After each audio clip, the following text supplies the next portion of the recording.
In on eight आज हम बात करेंगे जगहों में इन ऑन एट कैसे यूज होता है। अब अगर मैं हिंदी बोलूं तो हिंदी में इसका मतलब होता है किसी चीज में, या इसका मतलब होता है पर, इसका मतलब होता है पे या पर। इन हिंदी इन दोनों का मीनिंग सेम हो जाता है या इन दोनों का मीनिंग सेम हो जाता है।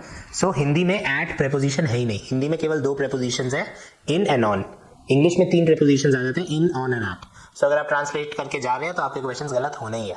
सो आपको फर्स्ट चीज क्या याद रखनी है कि इन दोनों का मीनिंग और एट का मीनिंग सेम हो सकता है। मतलब एट का मीनिंग और इन का मीनिंग सेम हो सकता है, एट का मीनिंग और ऑन का मीनिंग सेम हो सकता है एज पर हिंदी। इन होता है जब मैं किसी चीज के अंदर की बात करता हूं।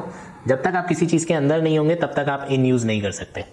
ऑन यूज होता है जब भी मैं किसी वर्टिकल या हॉरिजॉन्टल प्लेन के ऊपर टच करके होता हूं। जब तक आप टच नहीं हो तब तक आप ऑन नहीं हो।